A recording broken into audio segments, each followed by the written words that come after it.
So good morning or afternoon, everyone. My name is Charles Fisher-Post, Associate Director in the Good Jobs Innovation Lab, and I'm very excited to kick off the second in our three-part webinar series around designing and implementing a high-impact place-based loan fund for small business. These three webinars, of course, are based on a playbook PCD has created, which will be published in October out of our experiences launching the 0% Oakland Restorative Loan Fund, which we launched in late 2021, and then, of course, it closed in 2022. PCV, Pacific Community Ventures, is a 501c3 nonprofit impact investing and community development financial institution. In 2022, our integrated loan and advice model deployed $9 million in loans and helped over 2,000 BIPOC women and other underestimated small business owners. Among these recipients were 37 entrepreneurs operating businesses in Oakland's most underinvested areas who received 0% no-fee loans from Pacific Community Ventures through our $2.5 million Oakland Fund. For more information on strategies for reaching these entrepreneurs that we used together with the help of our 6 community partners, I would invite you to watch our webinar from last week, the first in this 3-part series, which was on strategies for community engagement. And a link has been shared in email communications about today's webinar, and feel free to reach out in our chat as well with any questions about that prior webinar on community engagement. Today's webinar is focusing on strategies for structuring capital to support racial equity outcomes through a place-based loan fund, which is, again, sharing lessons from our Oakland Fund experience. Now, before we begin, just a few friendly reminders before we start the program. So that we have a member of PCD's team monitoring the chat for any questions that may arise, and we're going to have a dedicated time for questions and answers at the end of the presentation to answer any questions that arise. So please do remember to place yourself on mute while our speakers are presenting. The webinar is being recorded and may be distributed publicly, so by your participation, you agree to your contributions being recorded. And then, should you experience a technical challenge, don't hesitate to reach out to my colleague, Beverly Zambrano. Her email is in the slide there, or of course, reach out in the chat.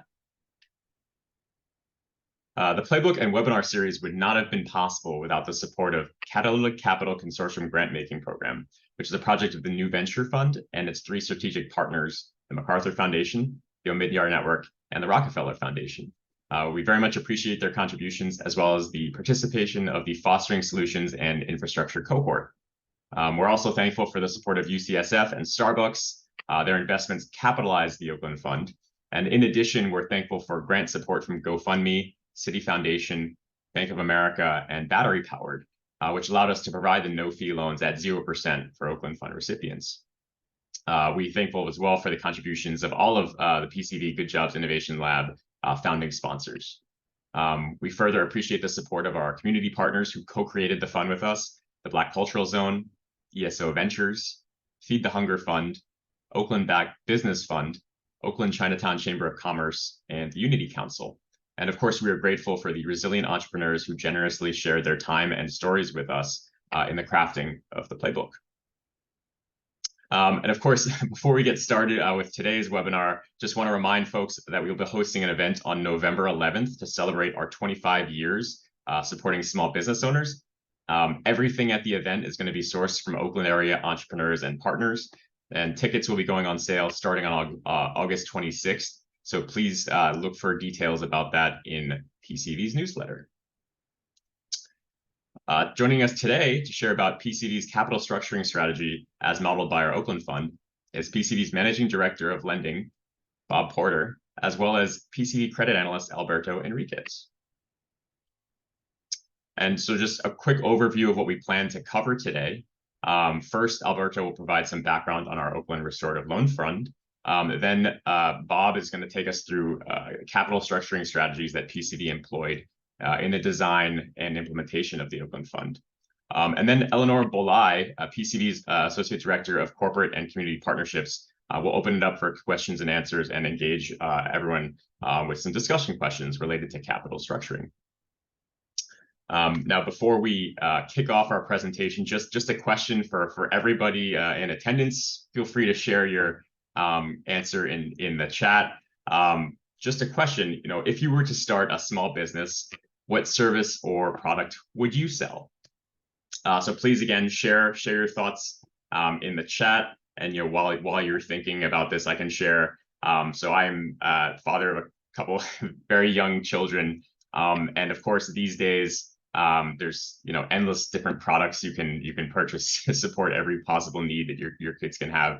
But one thing that my wife and I noticed when our infant son, he was just first learning to sit up, it was a real struggle for him, and we couldn't find the right like pillow, blanket, some sort of combination in order to just kind of support him sitting up, wobbling, and when he fell over, it was always rather traumatic. So if I had to start a business, I would probably want to create some sort of like wraparound pillow apparatus for infants in that early transition state. So looking at that chat, Sasha, welcome, Sasha. You said something about dog boarding and walking service. You want to share anything about your dream there, Sasha? Yeah. Hi, everyone. Well, nice to meet you all, see everyone. Yeah, I would do definitely a dog boarding and walking service. I think especially everyone got like pandemic pets and are now traveling.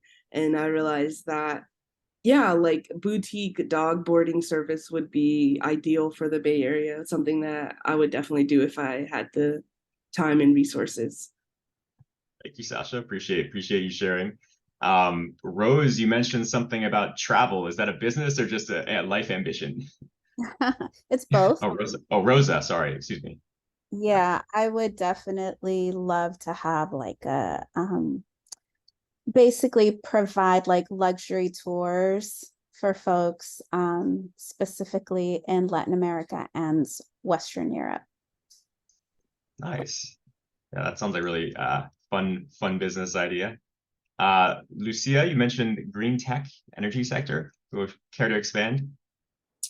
Yeah, I hope to kind of expand into similar to the PVC program, an accelerator program that supports low-income minority groups in the green space, solar energy, turbines, and maybe hydrogen. Awesome. Thank you for sharing, Lucia. Just one or two more. Bendu, pepper sauce business. Do you care to share with us? Sure. So, hi everyone. I do pepper sauce, right? I mean, I already have my small business, but pepper sauce is like my hobby. It's something from Liberia, and I just have this dream in mind of taking a piece of Liberia to the world. That's kind of how I look at it. So, hi Casey. Yeah, so that's what I would do if it would go from a hobby to a business. That's where I would take it. Awesome. Thank you for sharing. And thanks everyone for sharing your thoughts in the chat. And with that, I will turn it over to our credit analyst Alberto Enriquez to share about our experience with the Oakland Fund. Alberto. Thank you, Charles.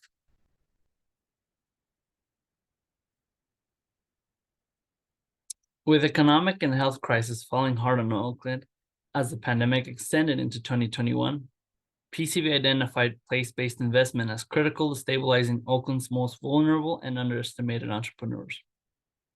The intention of what became the 0% Oakland Restorative Loan Fund was in response to small business ecosystem that has consistently failed to support entrepreneurs of color in accessing the capital and resources they may need.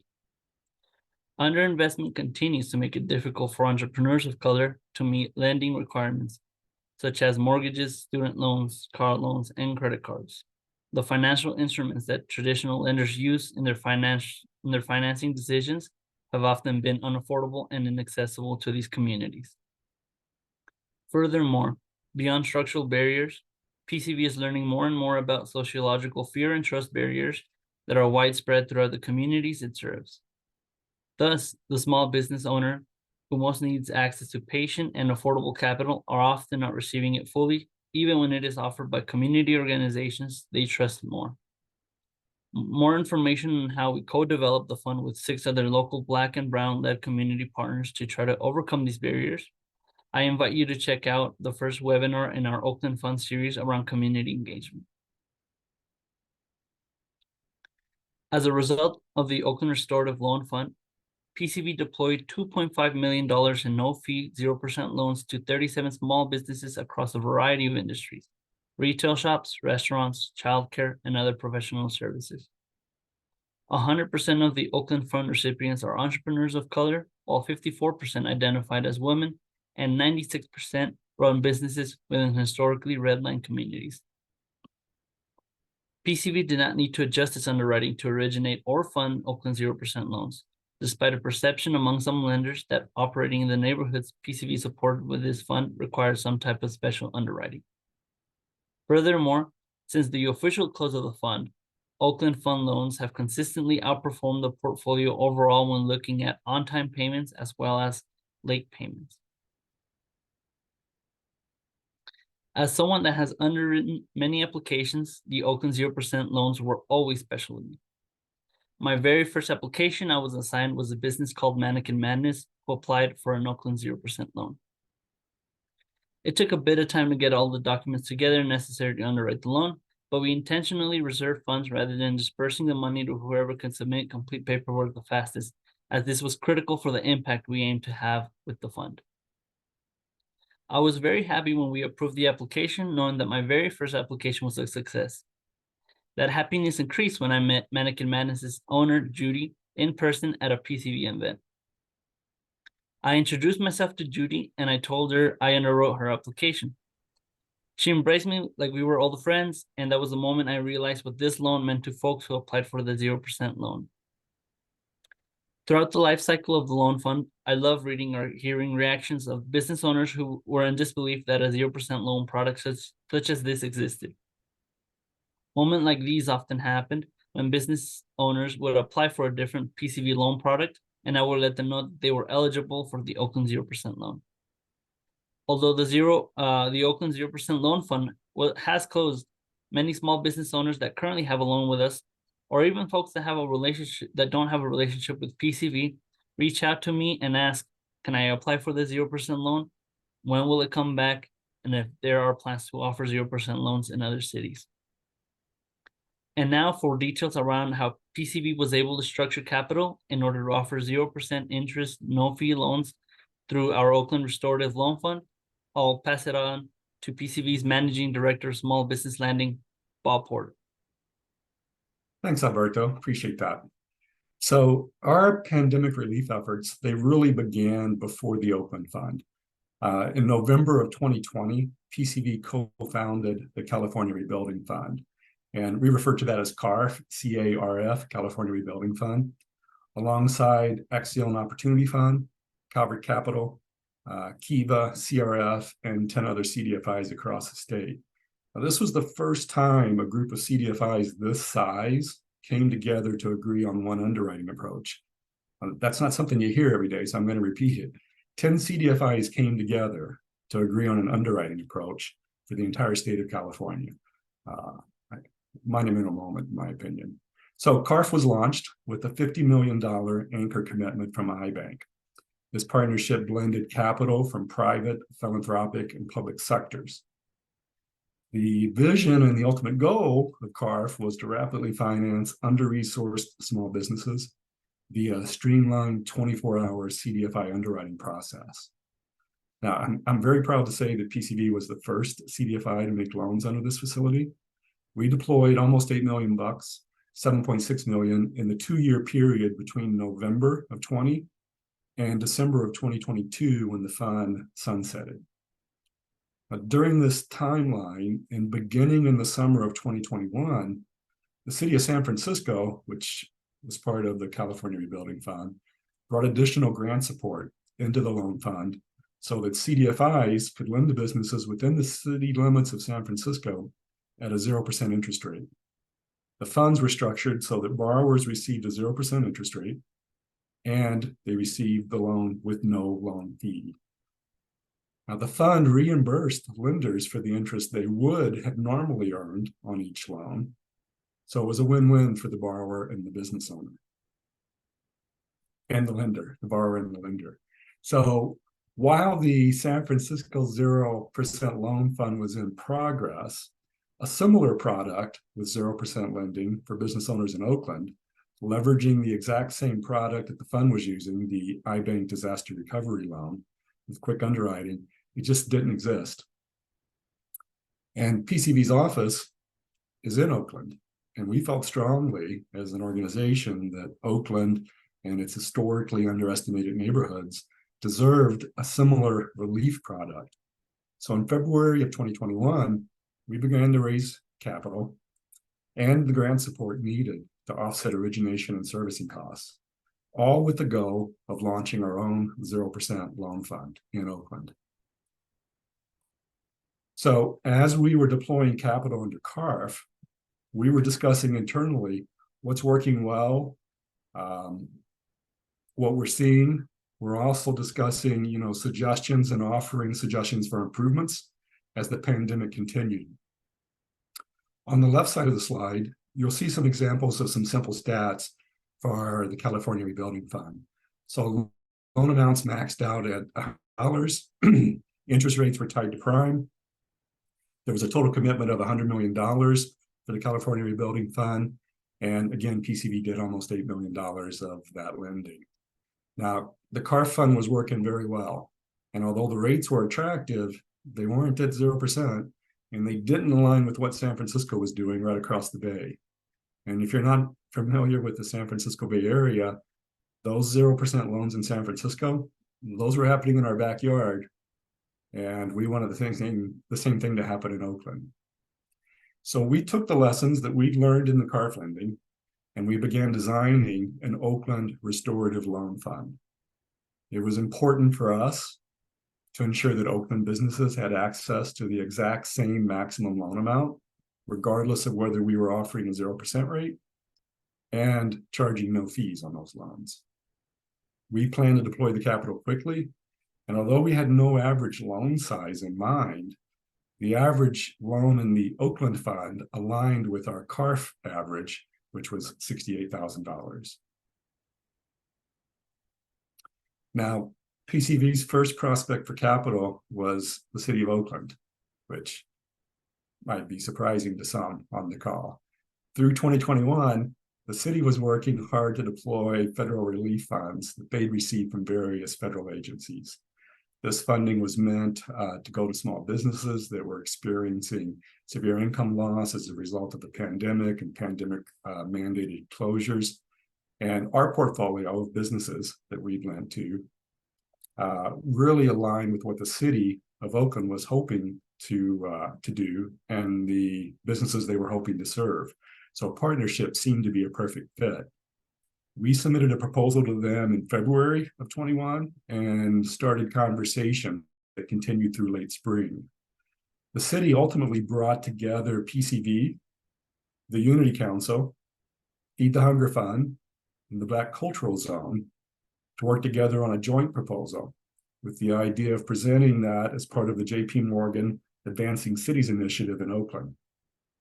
Now, this proposal was submitted later that summer, and although it was not successful, PCV was able to build trust with this group of community organizations. And these organizations would become key Oakland Fund community partners as we moved forward. Throughout 2021, we continued to work with the city on the proposal that we'd submitted back in February. The city was wanting to deploy that federal funding, and they still felt that there was deep alignment on the goals that both PCV and the city had for that funding. Unfortunately, although the mission alignment was aligned, the federal approval process allowing the city to move funding to support the Oakland Fund proved much more difficult than the city expected. And the city didn't receive the approval from the federal agencies until March of 22, and therefore it wasn't in time to support what we were doing in the Oakland Fund. So as we were working with the city of Oakland, we were still looking for additional sources of capital to support the Oakland Fund all through 2021. In January of that year, PCV learned that the University of California, San Francisco, UCSF, was launching the Community Investment Program.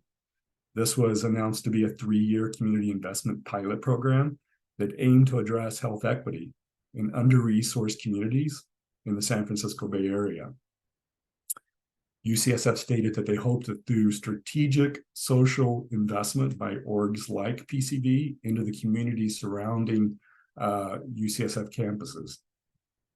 We responded to the request for qualification in February, and we laid out a plan to blend $2 million of an investment award at a 1% rate with grant capital to provide flexible, affordable disaster loans and pro bono one-on-one business advising to under-resourced small business owners in the San Francisco Bay Area. Now, as the timeline moved forward and conversations continued, we brought the idea to UCSF of using the blended capital to bring the interest rate down to 0% and using it for the Oakland Restorative Loan Fund. Ultimately, PCV received an anchor investment from UCSF of $1.5 million at a 1% interest rate in March of 2021. We were one of 4 Bay Area partners to receive funding as part of the Community Resilience Fund and as part of the $5 million total commitment. In the summer of 2021, and I know I'm throwing a lot of dates out, but I think it's important for all of us to realize that these initiatives, they take time to develop, and partnerships also take time to come together. So in the summer of 21, we received an invitation from Starbucks to apply for its Community Resilience Fund. This was an initiative that provided access to capital to small businesses in the San Francisco Bay Area and 11 other metropolitan areas.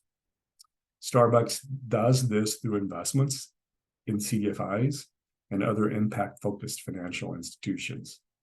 Now, we previously pitched to Starbucks after it announced its first ever investment into a CDFI operating in Chicago.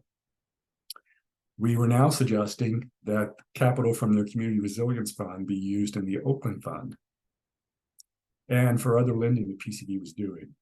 We had an introductory call in September, and we were notified that we were selected as a potential investee just a week or so later. Over the next couple weeks, in discussions with Starbucks, we were offered a 2.25% interest rate on a 10-year term on an unspecified investment amount. Through conversations over the next few days, we discussed the needs of entrepreneurs of color, particularly in the Oakland area. We talked about how we were thinking about the geographic boundaries of the Oakland Fund. And of course, we also brought up our financial health and the high impact of PCV's lending portfolio, especially in the BIPOC and low-income communities. PCV is proud to say that Starbucks supported our plan by actually lowering their cost of capital down to 2%. And they awarded us $3 million as one of the first of 7 CDFIs to receive funding from their Community Resilience Fund. And that happened in January of 2022. We then used $1 million of this award to help fund the Oakland Restorative Loan Fund to reach our total $2.5 million in the available capital goal. So the Oakland Fund would not have been possible without unrestricted funding, because like everybody on this call, we have overhead, just like all of us do. So prior to launching the fund, we were looking for unrestricted grant support, and we'd actually secured several grants. In February of 21, we secured a grant from GoFundMe. In July, we secured a City Foundation Award. That was followed by Bank of America's Neighborhood Builders Program in September. And then in November, Battery Powered, philanthropic program of the Battery, presented us with a grant. Our CEO, Boble, participated in Battery Powered's pitch contest for vetted organizations supporting economic and racial justice. And she was actually able to bring in one of the Oakland Fund partners, the Black Cultural Zone, to participate.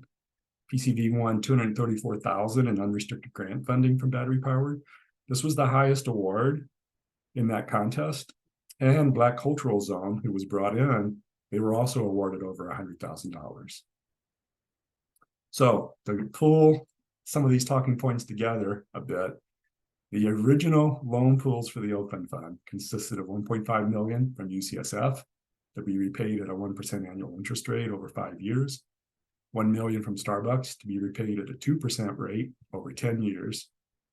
Then PCV applied a combination of unrestricted grant funding from the sources I've mentioned on this slide to bring the interest rate for Oakland Fund borrowers down to 0%, as well as to cover the fund's origination and servicing costs.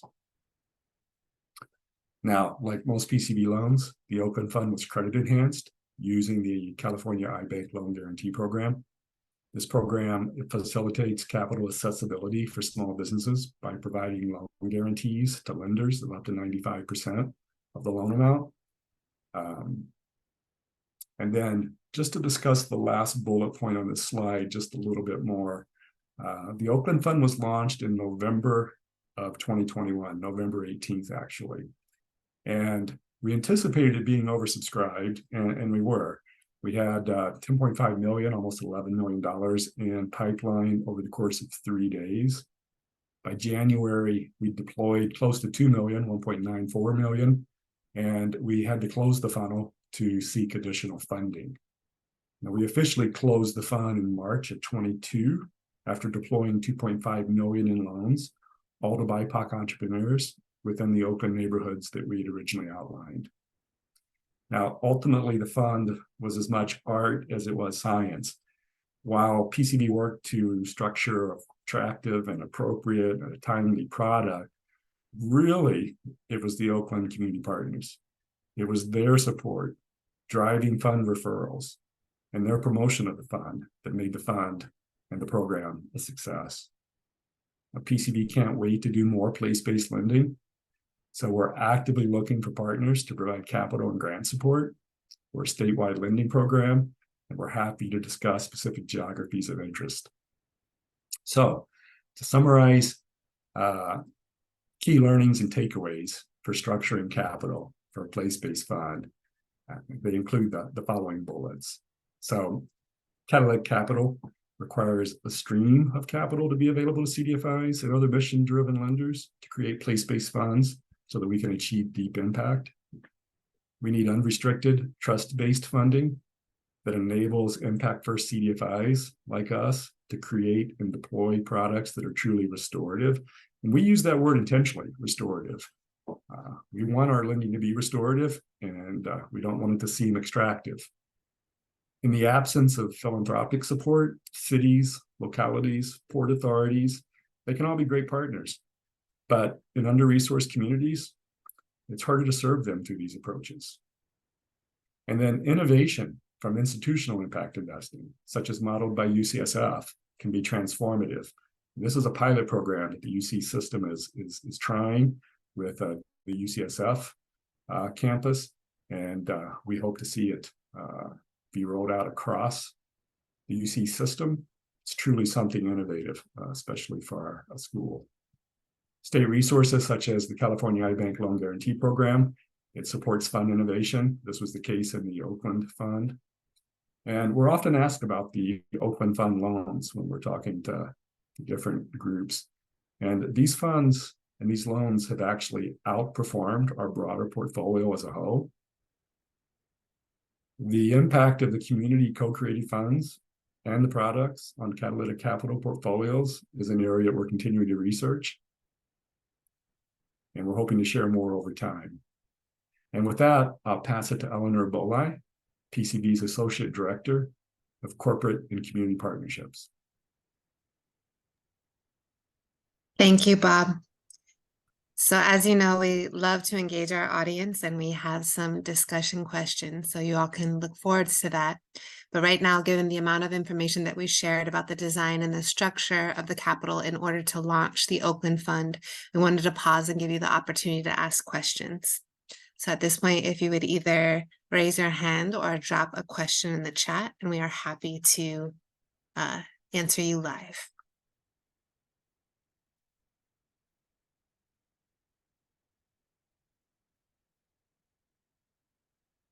Victor, please go ahead.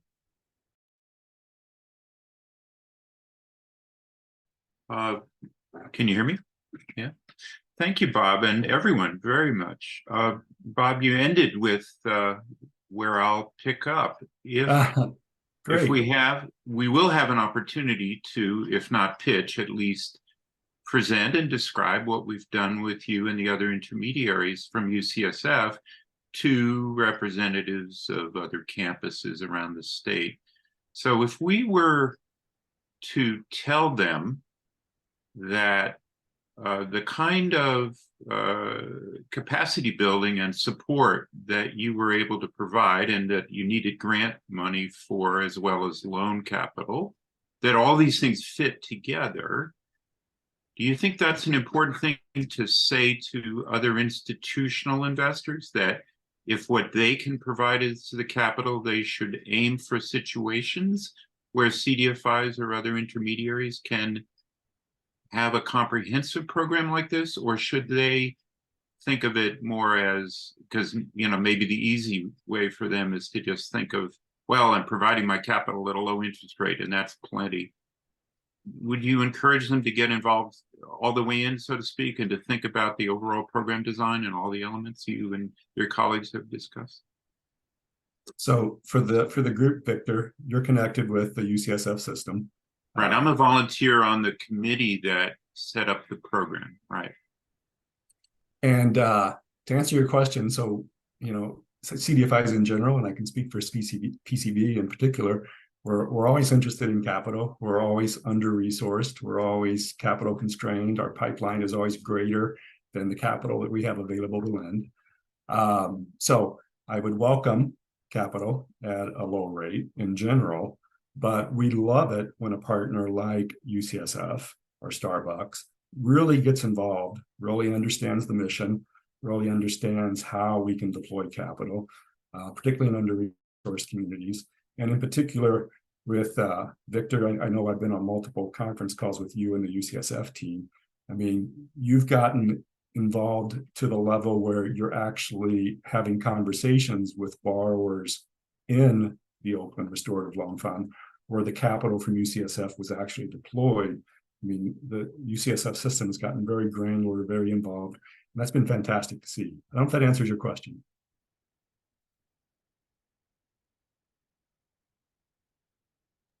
Yeah, I think so. I guess we're going to come up on an opportunity to make that kind of presentation.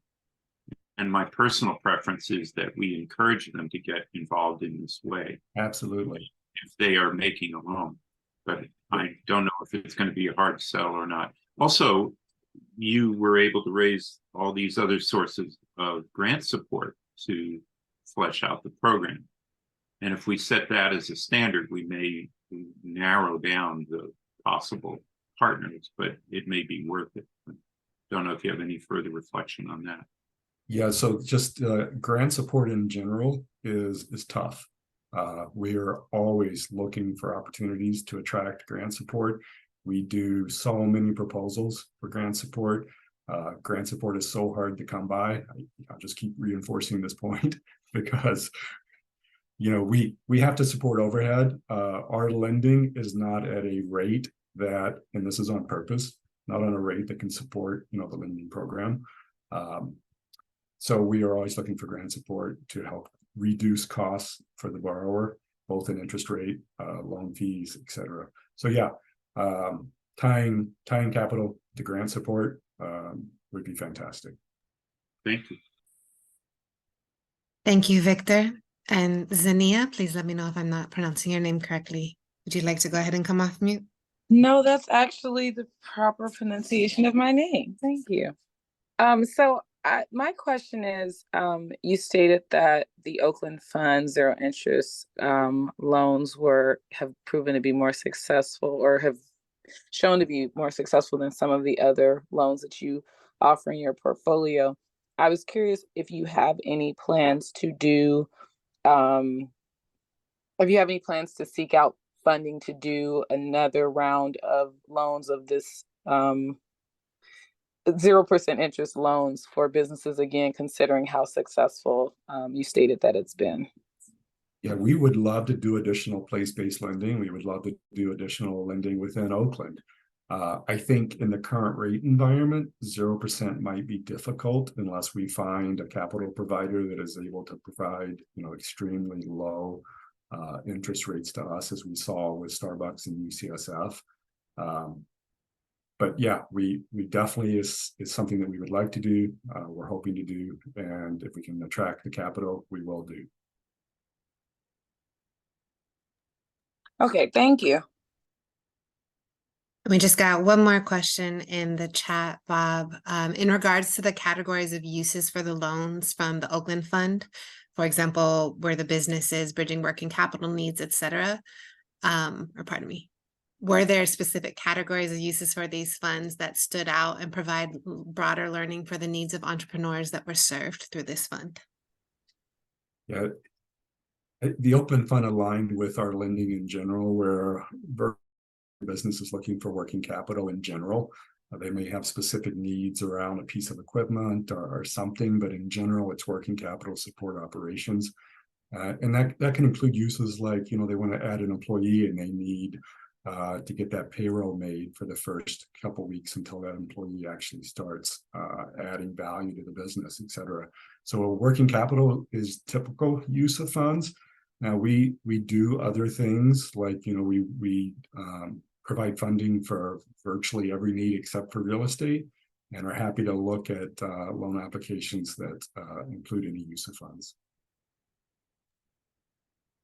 Thank you. And I'm going to add on just two of our most frequently asked questions in regards to the Oakland Fund, somewhat following up to what Zania brought up before. Bob, can you share with us about how much PCV is anticipating having to raise when planning a subsequent fund? Yeah, really, it's $3 to $5 million to do a place-based fund. I mean, we did 2.5 million in Oakland. We had 10 million applications in 3 days. We know we could have done more if we'd had the funding.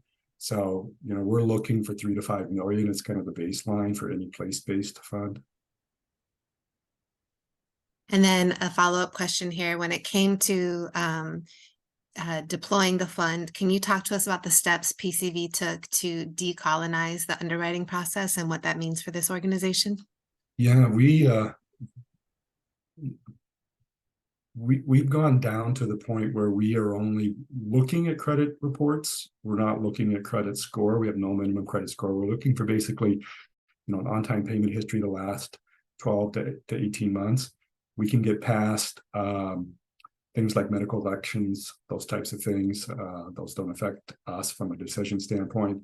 So we're basically looking at, are you paying your bills on time the last 12 to 18 months? And then we're looking at the business financials. Can the business support a loan based on current cash flows? So we are not looking at things that a traditional lender would look like personal assets, business assets, those types of things, because our borrowers in the communities we're serving, those can be barriers to capital, and we want to be as inclusive as possible. Thank you. And I think we have some more questions popping up in the chat. In speaking about our borrowers for the Oakland Fund, can you give us a bit more information on the types of businesses that were funded? Yeah, and I'll welcome Alberto to jump in if he can think of some that I missed. But several restaurants, couple community markets like a neighborhood corner market. We had Mannequin Madness, which was the slide that Alberto. She prevents mannequins from going in the landfills. She refurbs those, reimagines those, resells those. Really innovative business. I think that there was a tax business. There was a gentleman who was renting gym space, and he wanted to have his own gym space, but he specifically works with people that have degenerative nerve function, Alzheimer's, et cetera. So there was a range of different businesses. Retail was in there. We've also had, I'm not sure about how many, but we had some accounting firms, some advertising firms as well. Thank you both. And then I think we'll close out with our last live question right now before we turn it back to the audience for discussion questions from Bendu. Is PCV looking to cross over from professional service loans to construction loans? And if not, what might be the barriers there? Yeah, so I think there's many definitions for construction loans. So I think, one thing that comes to mind is there's the question is it to actually build a home, for instance, as a construction loan? We are definitely getting into good and green climate lending. We envision that to be construction related, but things like there was an opportunity for a entrepreneur of color contractor to replace fluorescent lighting with LED lighting. There was a net energy savings there. They need mobilization money to get the equipment, the supplies, the fixtures, and then wait for that first payment from the government agency that is bidding that project. So that's an example of the type of, I'll use the term construction, but it might not be the same definition of construction that Bindu, you are asking about.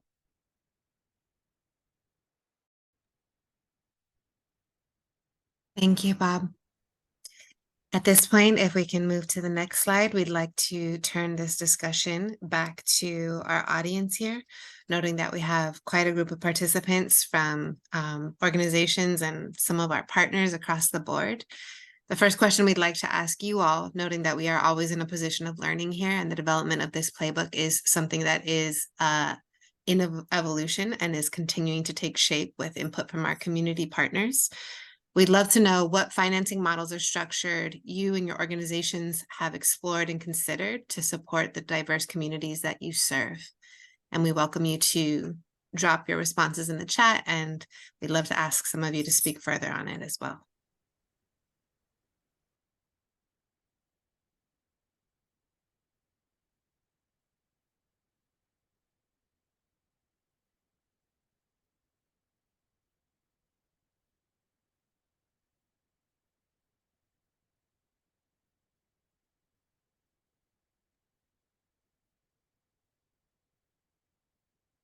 And Rosa, just to jump in, because I see your comment in chat, we don't require collateral on any of our loans. And then with the Oakland Fund, it was no fee, it was 0%, but our lending in general, including the Oakland Fund, no collateral is required.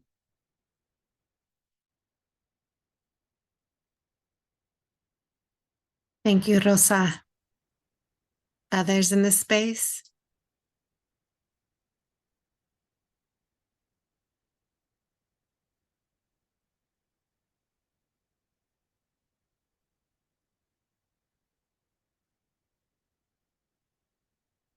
Thank you, Bindu. Project-based financing models, loans based on the size of the projects, 0% interest payable by government entities. Also extremely relevant to our construction industries as well.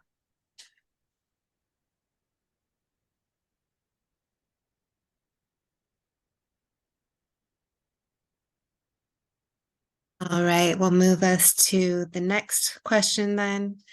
This is something that is heavily on PCV's mind, and one of the things we love to do is idea source with the diverse groups we get to interact with. So again, just noting the resources available within this group's knowledge and experience, we'd love to know, how do you and your organizations assess the capital needs of BIPOC communities and determine the most suitable funding options?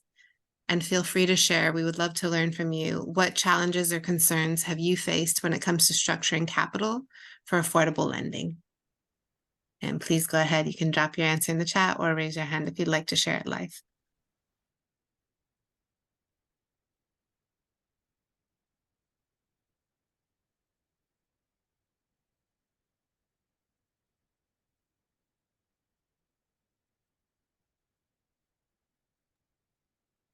Hey, this is Rosa. So we, as I'm Rosa Cabrera with the Chan Zuckerberg Initiative, I manage a portfolio that is focused on supporting inclusive entrepreneurship in the Bay Area. And while we don't fund entrepreneurs directly, we do support organizations that do. And so what we look for from the funder perspective is to support entities that either one, get as close to no fees, 0% interest, no collateral as possible. So the least extractive opportunities with organizations that also demonstrate, this is all ideal wish list, a high degree of cultural competency and connection and relationship to communities that they want to serve, as well as looking to partner with entities that need some patient risk capital, so that they can start to at least develop a fund to support aspiring entrepreneurs with small business loans and micro loans. So that's what we look for.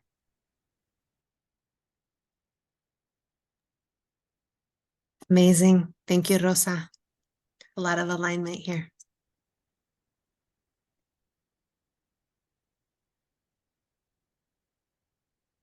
So from Victor, some of the potential intermediaries for the UCSF pilot capital program declined because the 3-year term was too short. This type of institutional lending probably needs a range of lengths of terms, some longer than 3 years. Yeah, Victor, I totally agree. You know, most of our borrowers, they need that longer term. They need a 5-year term to make the payment work for their business.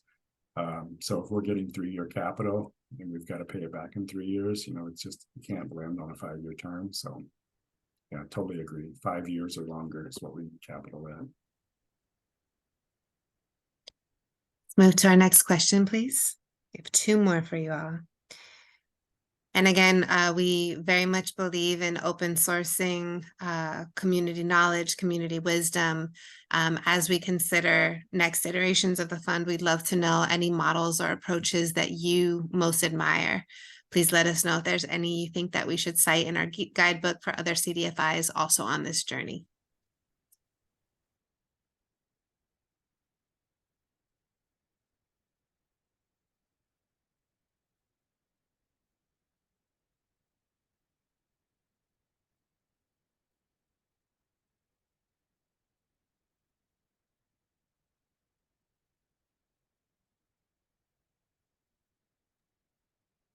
I will also share with this audience, we had an active discussion with our internal PCV team, whether we could expect the audience to be as engaged in the last session we had with community engagement. So for my finance related folk in this space, this is your moment to step up and actively engage. We're very much looking for your thoughts here and appreciate it. And pardon me, Zania, I do still see your hand. I'm assuming that's from before, but feel free to share if there's another comment. No, I don't. Let me take it down. Sorry. I also am very interested in this information because I don't work in finance, but I work supporting entrepreneurs that are looking for capital. So all of this information is definitely very helpful that anybody else as well, in addition to you all, has to offer. Xenia, Alberto leads our referral partnership initiative. So we're happy to have conversations with partners. If you're working with small business owners who might need capital, we'd love to be included in your conversations. We will definitely be reaching out to you. And you're also one of our partners that we already work with, but we definitely will be reaching out for more information and for more resources and more support as well, because we definitely do have many entrepreneurs in various places in their business structure that are seeking capital for sure. Perfect. So thank you for this. And Zania, I got to meet with Melanie from your team earlier this week, so we're absolutely tracking on partnership on all fronts. Excited for future discussion. Yes, I was aware of that, and so so when I say you're one of our partners, or we're working on partnership, and I also will be doing the. Please forgive me. There's an assessment that I think you all reached out about, and I definitely want to participate in that. We would appreciate that, and I'll bring that up at the end as well. Christian, we see a hand raised. Would you like to offer a thought here? Hi there, and thanks again for all the work that you do. I currently work in a more traditional investment management space, but have in the past volunteered as a PCV advisor. I think a couple things that I'd seen in other spaces in the impact investment field have been one, looking at more milestone-based funding approaches with entrepreneurs. And so I wonder if that's something that PCV has looked at, where kind of working with entrepreneurs to determine milestones on funding, and then also in the disbursement of funds, if you've looked at more creative structures such as revenue sharing rather than a fixed loan amortization. But thank you so much for the work that you do. Yeah, Christian, Bob, go ahead. Yeah, Christian, we're always looking at changes we can make to the program, particularly in the good and green, because currently we have a typical single disbursement. We can do multiple disbursements if we need to. We typically have fixed payment over 5 years, but particularly with the good and green, because those are going to be typically tied to some type of project, contracted work. We're going to really work with the borrower to determine, what that contract looks like, what the payment schedule is, and to align based on when they receive revenues.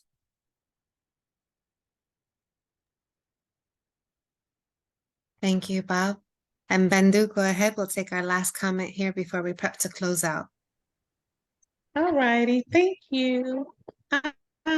And we don't loan monies, but we work with entrepreneurs that, of course, are always looking for financing and innovative ways of securing financing. But I think a model that ties, and I would say mandatory training and technical assistance to the loans, I think would benefit BIPOC communities better.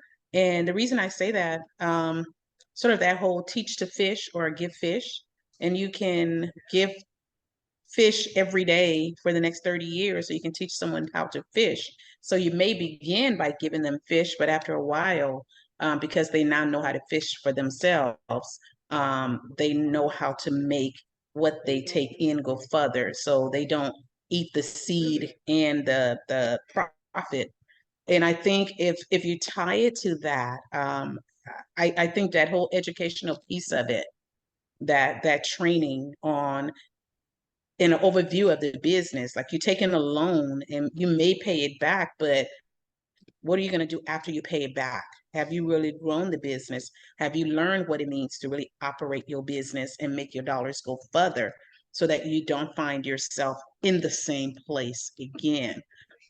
So I think that type of a model would really serve you all well, PCV as well as the CDFI as well. Because a lot of times you're in the business of doing the loan and looking at the paperwork and, okay, we give you the money, but what do you really get in return? So maybe tying a portion of that money, and I don't know if you would get that from where you get the grants from, right? The money to do the grant, but tying a portion of it to the educational piece and the technical assistance piece. I think that would be great.